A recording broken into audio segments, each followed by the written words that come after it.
Hello friends, hormones वाले series में हम लोग देख रहे थे डिफरेंट जो एंडोक्राइन ग्लैंड्स था और उससे रिलेटेड जो हार्मोन्स जो सीक्रेट हो रहे थे वो हम लोग देख चुके थे। जो डिसीजेस भी है उससे क्या कभी अगर वो हार्मोन्स ज़्यादा हो जाए या कम हो जाए तो क्या डिजीज़ होगा हमारे बॉडी में, वो भी हम लोग देख चुके थे। आज हम लोग लास्ट जो मिक्स ग्लैंड है, चूँकि मिक्स ग्लैंड इसलिए हम लोग देख रहे हैं क्योंकि इससे एंडोक्राइन पार्ट भी ये शो करता है। और मतलब एंडोक्राइन पार्ट मतलब एंडोक्राइन जो नेचर होता है ग्लैंड का, जो नेचर होता है एक्सोक्राइन का और एंडोक्राइन जो दो ग्लैंड था, तो एंडोक्राइन कैरेक्टर भी जो शो करता है ये हमारा एक मिक्स ग्लैंड है जिसको पेनक्रियास बोलते हैं। तो उसके बारे में आज हम लोग पढ़ेंगे और देखेंगे कौन कौन सा हार्मोन्स वो सीक्रेट करता है। ठीक है, ये बहुत इंपॉर्टेंट क्वेश्चन मतलब टॉपिक है। ये भी एक छोटा सा पेनक्रियास, इससे बहुत सारे क्वेश्चंस आते हैं हमारे कॉम्पिटिटिव एग्जाम्स में। ठीक है, तो हम लोग देखते हैं पेनक्रियास क्या है। ये एक मिक्स्ड ग्लैंड है।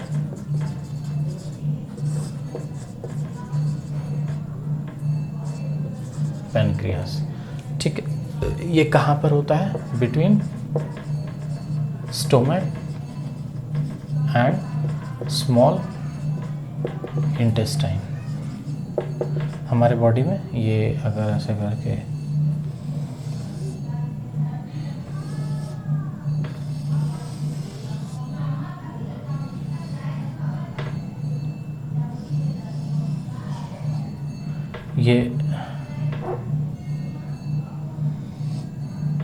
ये जैसे अगर मान लो ये स्टोमक है हमारे बॉडी में और ये स्मॉल इंटेस्टाइन, ऐसे करके यहाँ से स्टार्ट, ये स्मॉल इंटेस्टाइन। तो जो हमारा पेनक्रियास है वो कहाँ है? यहाँ कहीं बीच में रहता है, ये इस दोनों के बीच में। ठीक है, पेनक्रियास सिचुएटेड होता है। ये अगर ऐसे हम लोग अलग से देखें ये पेनक्रियास को, इसमें तो ये ऐसे ऐसे छोटे छोटे इसमें एंडोक्राइन ग्लैंड्स होते हैं, छोटे छोटे। ठीक है, इनको क्या बोलते हैं? Islets of Langerhans. इसको क्या बोलते हैं? आइसलेट्स। ये क्या है? पेनक्रियास है हमारा। पेनक्रियास में ये छोटे छोटे ऐसे एंडोक्राइन ग्लैंड्स होते हैं जो क्या कहलाते हैं? Islets of Langerhans. और ये जो आइसलेट्स ऑफ लैंगरहैंस है जो पेनक्रियास के अंदर है, वो किससे बना होता है? ये 3 सेल से बनता है। ठीक है, ये यहाँ पर ही देखते हैं, 3 सेल से बनता है। अल्फा सेल्स,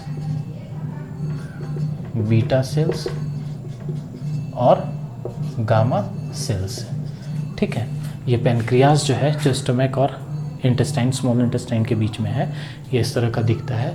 इसमें इसके अंदर आइसलेट्स ऑफ लैंगरहैंस होते हैं जो एक टाइप ऑफ एंडोक्राइन ग्लैंड है। वो किससे बना होता है? अल्फ़ा सेल, बीटा सेल और गामा सेल से। ये तीनों से बनता है क्या? ये आइसलेट्स ऑफ लैंगरहैंस। और यही जो अल्फ़ा बीटा गामा सेल है ना, यही सिक्रेट करते हैं हार्मोन। यही क्या करते हैं? हार्मोन्स सिक्रेट करते हैं। ये एक हार्मोन सिक्रेट करता है, ये एक हार्मोन सिक्रेट करता है, ये एक हार्मोन सिक्रेट करता है। तो इसलिए हम लोग टोटल कह सकते हैं ना कि टोटल पेनक्रियास से कितने हार्मोन सिक्रेट होते हैं? 3 हार्मोन्स। कौन कौन से? अभी ये देखेंगे कौन कौन करता है। अल्फ़ा, बीटा और गामा सेल। ठीक है, तो सबसे पहला क्या है? Alpha cell. ये जो हार्मोन सिक्रेट करता है उसको कहते हैं ग्लूकेगॉन। ग्लूकेगॉन कौन सा? Alpha cell. बीटा सेल जो करता है उसको क्या बोलते हैं? इंसुलिन। इंसुलिन सुने ही होंगे आप लोग इसके बारे में, इंसुलिन। पहला क्या है? ग्लूकेगॉन। कौन? अल्फ़ा। बीटा सेल क्या करता है? इंसुलिन। और तीसरा गामा सेल, ये सोमैटोस्टैटिन हार्मोन। सोमैटोस्टैटिन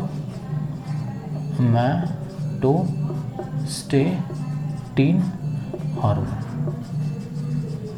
ये इंसुलिन हार्मोन और ये हार्मोन। ठीक है, सोमैटोस्टैटिन ये थोड़ा नया सा है। ठीक है ना, और बाकी ये तो पहले से हम लोग जानते ही हैं। इसका डिस्कवरी मतलब जो है, मतलब जो खोज हुआ है थोड़ा लेट से हुआ है इन लोग के, इनके कंपैरिजन में, इसलिए हम थोड़ा न्यू बोलते हैं उसको। वो क्या है? Gamma cell. ठीक है, तो इसको रब करता हूँ, अब इसके बारे में देखते हैं। तो हम लोग समझ गए कि पेनक्रियास जो है हमारा स्टोमक और स्मॉल इंटेस्टाइन के बीच में होता है। ये छोटे छोटे आइसलेट्स से बना होता है, आइसलेट्स ऑफ लैंगरहैंस बोलते हैं। वो आइसलेट्स ऑफ लैंगरहैंस बेसिकली किससे बना होता है? 3 सेल से, अल्फा बीटा गामा सेल्स। यही जो 3 सेल हैं उसके अंदर वही हार्मोन रिलीज़ करते हैं, तीनों हार्मोन रिलीज़ करते हैं। इसके अंदर से जो रिलीज़ होता है अलग अलग सेल है, ठीक है ना। जैसे हम बोलेंगे ना कि इसमें से 3 हार्मोन निकलता है, मान लो ग्लूकेगॉन, इंसुलिन, सोमैटोस्टैटिन। तो किससे किससे, तो इसका अगर और अंदर घुस जाएंगे तो देखेंगे कि इसमें अल्फ़ा बीटा और गामा सेल होता है। तो अल्फ़ा ये, बीटा ये, गामा रिलीज़ करता है, मतलब गामा हमेशा यही रिलीज़ करेगा, ये रिलीज़ नहीं करेगा, ऐसा करने का मतलब है, ठीक है। तो alpha cell, beta cell, gamma cell, ये तीनों हार्मोन। अब क्या है, एक एक करके देखते हैं। ग्लूकेगॉन हार्मोन ये क्या करता है? अच्छा, उससे पहले हम लोग इंसुलिन के बारे में देखते हैं तो फिर आपको ज़्यादा क्लियर होगा। इंसुलिन आप लोग बहुत सुने होंगे ये कि डायबिटीज़, ये क्या एक बीमारी है।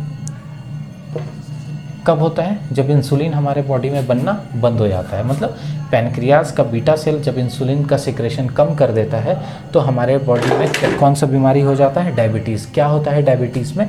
ग्लूकोज लेवल जो होता है हमारे ब्लड में वो इंक्रीज़ कर जाता है, ठीक है। ग्लूकोज क्या होता है? इंक्रीज़ कर जाता है ना। इसीलिए क्या होता है? बीमारी होता है डायबिटीज़, ठीक है, ये है।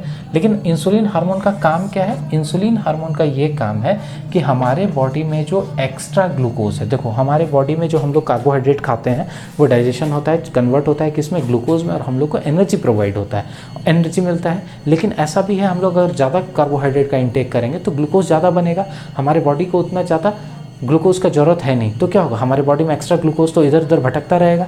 तो उसकी आत्मा को शांति कौन प्रदान करता है? इंसुलिन। मतलब क्या करता है? वो जो एक्स्ट्रा ग्लूकोज है उसको कन्वर्ट कर देता है ग्लाइकोजन में, और इसको स्टोर कर देता है कहाँ? लीवर।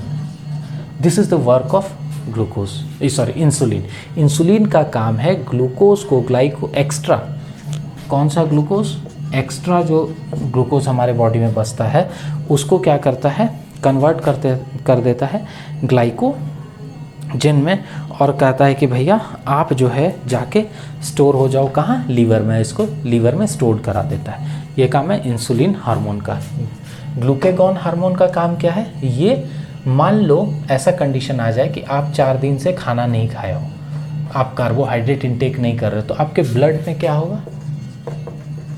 ग्लूकोज कम हो जाएगा, तो आपको एनर्जी कम मिलेगा। तो उस समय आपके बॉडी को एनर्जी कौन प्रोवाइड करता है? यही स्टोर्ड ग्लूकोज। जो आपके बॉडी में स्टोर्ड ग्लूकोज क्या है? ग्लाइकोजन। तो ये ग्लूकेगॉन क्या करता है?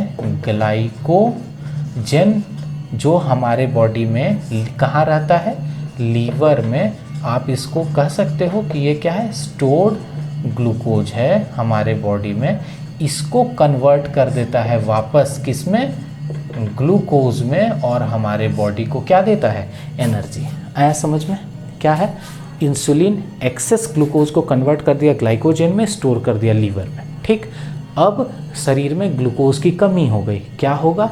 जैसे ग्लूकोज की कमी होगी तो ग्लूकेगॉन हार्मोन जो है आपके बॉडी में, लीवर में जो स्टोर्ड ग्लूकोज है, जो ग्लाइकोजन है, उसको वापस कन्वर्ट कर देगा ग्लूकोज में, और आपके ब्लड में वो मिक्स कर देगा। आपको क्या होगा? एनर्जी मिल जाएगा। तो यही काम है इस दोनों का। ये दोनों एक दूसरे के वाइस वर्सा समझो काम करता है, ये और ये एक दूसरे के अपोजिट काम करता है, मतलब एक दूसरे का कम्प्लीमेंट्री है, ऐसे कहो कि, ठीक है ना। कोई दिक्कत? लास्ट कौन सा है? तीसरा सोमैटोस्टैटिन। इसको रब कर इधर ही बनाते हैं।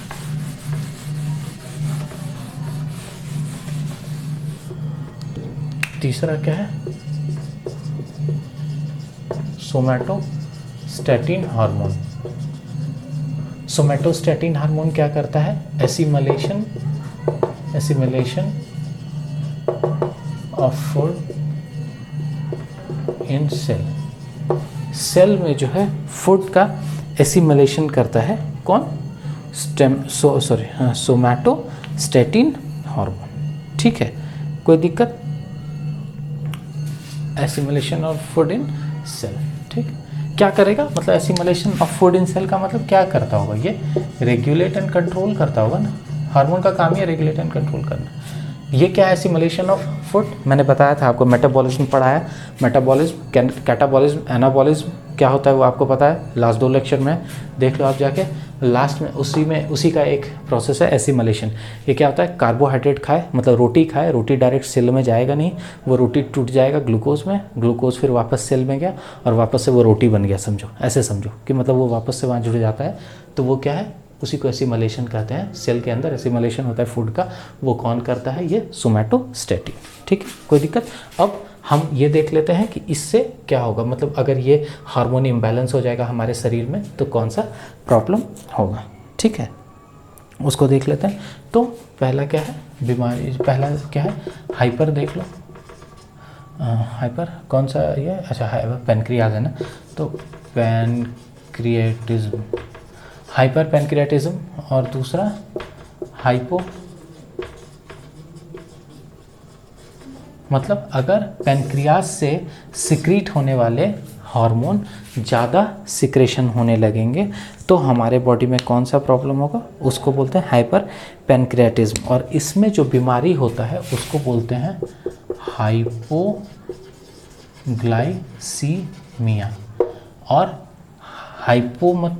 इसका बीमारी डिजीज़ जो है वो कौन सा होता है, इसके कारण जो डिजीज़ होता है वो क्या होता है, हाइपोग्लाइसीमिया। कंफ्यूज नहीं करना, ये हाइपो ये हाइपो ये हाइपर, ये कंफ्यूज नहीं करना। हाइपर पैनक्रियाज से जब इंसुलिन ज़्यादा होगा, मतलब सिक्रेशन ज़्यादा होगा, इंसुलिन मान लो बढ़ गया बहुत ज़्यादा, तो आपके शरीर में क्या होगा, ग्लूकोज क्या हो जाएगा, कम हो जाएगा, है ना। क्या होगा, हाइपोग्लाइसीमिया में क्या होता है, इंसुलिन का सिक्रेशन बहुत बढ़ गया तो ग्लूकोज का सिक्रेशन क्या हो जाएगा, बहुत घट जाएगा। तो आप कैसा फील करोगे, tiredness, this is known as hypoglycaemia. उसके बाद hypopancreatism, hypo is less secretion of hormones from pancreatic gland. तो when the secretion of hormone will become less, मतलब व्हेन इंसुलिन का सिक्रेशन हो जाएगा कम, तो क्या होगा, ग्लूकोज जो एक्सेस आपके बॉडी में है वो और क्या हो जाएगा, बढ़ जाएगा, आपको बीमारी हो जाएगी, कौन सा, डायबिटीज़। तो हाइपोपैनक्रियाटिज्म से जो डिसीज़ होता है उसको क्या बोलते हैं, डायबिटीज़। कोई दिक्कत है समझ में, होप कि ये समझ में आ गया होगा। और हम लोग बोलते हैं ना कि जिसको डायबिटीज़ होता है उसको दिखता भी कम, उसके आँख की रोशनी चली जाती है, मतलब कम दिखने लगता है। क्या होता है एक्चुअली पता है, डायबिटीज़ में जब डायबिटीज़ होगा मतलब आपके बॉडी में ग्लूकोज बहुत ज़्यादा हो जाएगा, ग्लूकोज बहुत ज़्यादा हो जाएगा। तो जब आपका यूरिन सिक्रेशन होता है ना, यूरिन जब आपके बॉडी से बाहर पास आउट होता है उसमें बहुत ज़्यादा जब ग्लूकोज हो जाएगा तो किडनी का काम है रीअब्जॉर्प्शन करना, मतलब आपके बॉडी का जो वाटर लेवल है उसको मेंटेन करना। उसके लिए वो क्या करेगा, वाटर जो है वो यूरिन से जो एक्स्ट्रा सीक्रेट हो रहा है उसको वापस से रीअब्जॉर्ब करेगा। उस समय क्या होगा, उस रीअब्जॉर्प्शन के टाइम में चूँकि वाटर जो यूरिन है उसमें ग्लूकोज बहुत ज़्यादा है तो क्या होगा, ग्लूकोज भी वो रीअब्जॉर्ब करेगा, ज़्यादा ग्लूकोज रीअब्जॉर्ब करेगा, वो हमारे रेटिना पर क्या होता है, रेटिना के आगे जाके वो मतलब एक्यूमुलेट होने लगता है, तो जिसके कारण हमारी क्या है, आँखों की रोशनी कमज़ोर हो जाती है। ठीक है, तो यही है पैनक्रियाज और उससे रिलेटेड हार्मोन्स और सारी चीज़ें। तो हमारा जो इंडोक्राइन ग्लैंड है, हमारा जो हार्मोन्स है वो आज ख़त्म हुआ। ये साइंस में हार्मोन ये बहुत इंपॉर्टेंट चैप्टर है, 2 या 3 क्वेश्चन इसके आते हैं। अब हम लोग देखते हैं नेक्स्ट कौन सा टॉपिक साइंस का करते हैं। ठीक है, ओके, थैंक यू। आपको अगर लेक्चर्स अच्छा लग रहा है, यूज़फुल लग रहा है तो आप थोड़ा इसको लाइक और सब्सक्राइब ज़रूर कर देना, शेयर कर देना अपने फ्रेंड्स के बीच। Okay, thank you.